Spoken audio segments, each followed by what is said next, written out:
안녕하세요. 기린만 부동산 경제연구소 대표 기린만입니다. 재보궐선거에서 죽비를 맞았다는 표현을 했잖아요. 죽비를 맞아서 정신이 번쩍 들어서 부동산 실패에 대한 민심이 이렇구나를 확인했다라고 하는데, 표심의 결과치만 바라봤고 실패를 인정했다는 점에서 이제 시장에서 이거 정책의 변화 아니냐 여러 가지 의견들이 오가는데, 큰 정책의 기조 변화는 없을 것 같고요.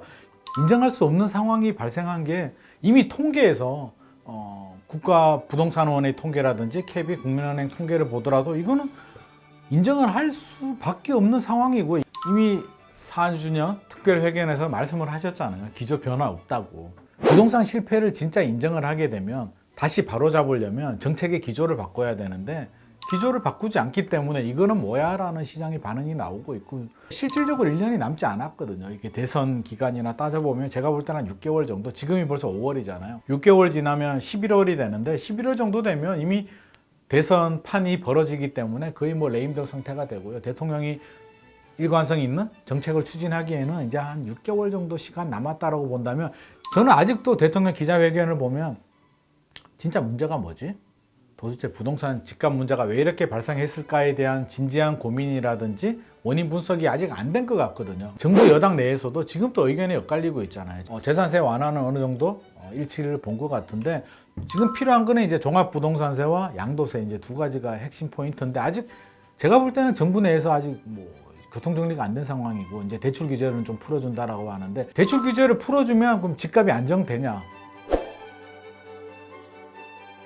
실질적으로 6개월밖에 안 남은 상황에서 부동산 실패를 인정하고, 야, 우리가 대출 풀어줄 테니까 집 사 라는 시그널은 제가 볼 때는 굉장히 무책임하고요. 그 내면에는 뭐가 깔려 있냐면, 우리 이제 집값 못 잡을 것 같아, 원상 회복 못 시켜주고 집값 못 잡을 테니까 너희들 사. 돈이 없어? 돈이 없으면 우리가 대출 좀 풀어줄 테니까 사 라는 시그널이거든요. 결국에는 보궐선거 결과가 나왔잖아.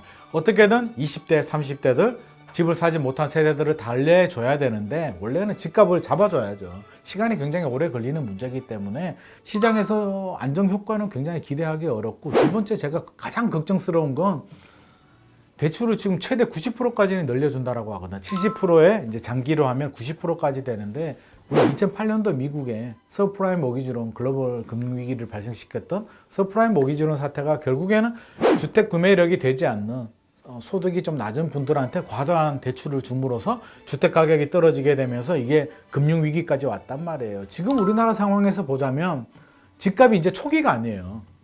2017년만 하더라도 괜찮았죠. 사라고 해도 되는데, 지금 서울 집값이 한 7년 정도 연속으로 상승을 했고, 우리 PIR이라고 하잖아요. 소득 대비 집값을 본다면 이미 상당한 수준? 제가 볼 때는 이제 약간 버블 수준으로 들어갔단 말이에요. 그거는 부인할 수 없는 사실이거든요. 상당히 높은 지금 버블을 끼고 있는 이런 상황에서 대출을 받아서 이미 오를 만큼 오른 집을 너희들이 떠안아라, 저는 폭탄 떠안기라고 생각이 들거든요. 전제 조건이 두 가지가 있어요. 하나는 집값을 못 잡겠다는 것이고요. 두 번째는 집값이 떨어지지 않아야 된다는 것이거든요. 왜? 아니 90% 대출을 해줬는데 집값이 떨어지게 되면 그 폭탄을 젊은 세대들이 떠안게 되고 감당이 안 되잖아요. 금리도 한 2배 정도 이렇게 이상 오를 수도 있는 상황에서 한 3년 지나면 가계부채의 폭탄은 부동산 시장을 넘어서 우리나라 경제 전반적으로 미치기 때문에 굉장히 좀 위험한 발상 아닐까. 해주더라도 절대 70%를 넘으면 안 되고요. 저는 한 60%?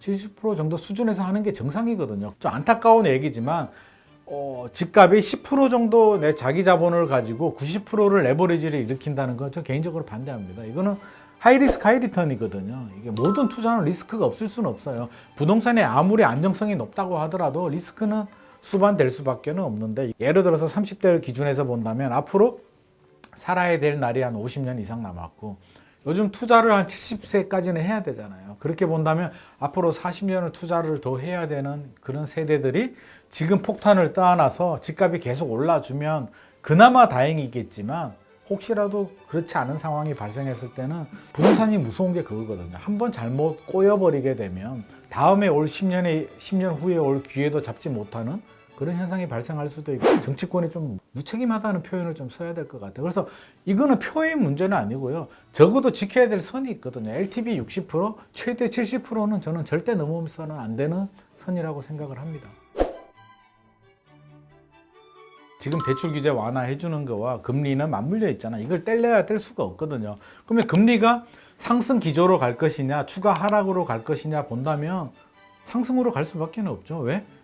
더 이상 내려갈 데가 어디 있나요? 지금 제로 금리거든요. 내려가면 이제 마이너스 금리 가야 되는데 마이너스 금리를 가는 전제 조건은 코로나 시즌 2, 시즌 3 정도 가가지고 진짜 최악의 상황, 총체적인 난국이 갔을 때 그 정도 가는 거고요.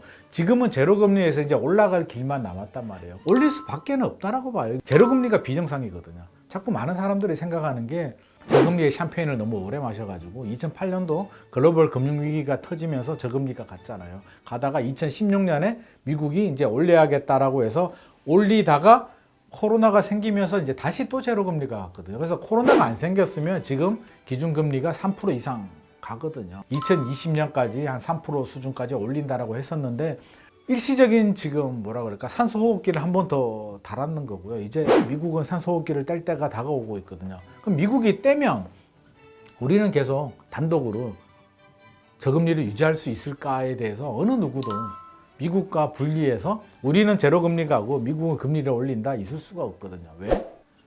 자금 유출이 발생한단 말이에요. 우리는 금리를 안 올리는데 미국은 1%, 2%포인트 이렇게 금리를 올려버리게 되면 결국에는 투자 자본들이 우리나라에서 돈 벌어서 이제 달러로 바꿔서 가지고 가야 되는데 환차손이 발생한단 말이에요. 그렇게 되면 자금 유출이 발생하기 때문에 1%포인트는 우리가 유지를 해야 되거든요. 그렇다면 결국에는 미국이 금리를 올리면 우리도 따라서 올라가야 되고 한 3년 정도 보자고요. 올해 말이나 내년 여름 정도에 이제 본격적으로 상승이 될 것으로 예상이 되는데 물론 더 빨라질 수도 있어요. 지금 인플레이션 속도를 보면 미국이 실업률만 개선이 되면 아마 바로 올릴 것 같아요. 뭐 2022년부터 올린다고 보면 2, 3, 4 2024년 말 정도 되면 미국이 한 3%까지 갈 것이거든요. 그러면 우리는 못 가도 한 2.5%까지는 가야 된단 말이에요. 그럼 지금이 0.5잖아요. 지금 대출 금리가 한 2% 중반대, 주택 금리가 상가 같은 경우는 3%가 넘고 있고요. 주택이 3% 조금 이하 정도로 이제 물론 개인 신용 등급에 따라 다르겠지만 그 정도 되는데 여기서 2%포인트 정도 더 올라간다라고 보면 한 4% 중반대 5% 정도까지 오른다고 봐야 돼요. 지금 2억 원 정도 빌리면 이자가 얼마 정도 나오나요? 한 4, 50만 원 나오나요? 그게 100만 원 간다는 얘기거든요. 한 4년 후에. 예전에는 이자만 냈는데 지금 원리금하고 같이 내잖아요. 원리금은 물론 갚아야 될 돈이지만 내는 입장에서는 굉장히 부담스럽거든요. 요즘 2억 대출을 우습게 보잖아요. 집값이 워낙 오르다 보니까 4억, 5억 대출 받는 걸 그냥 당연하게 생각하는데 5억 정도 대출 받으면요. 금리 올라버리게 되면 한 달에 한 300만 원?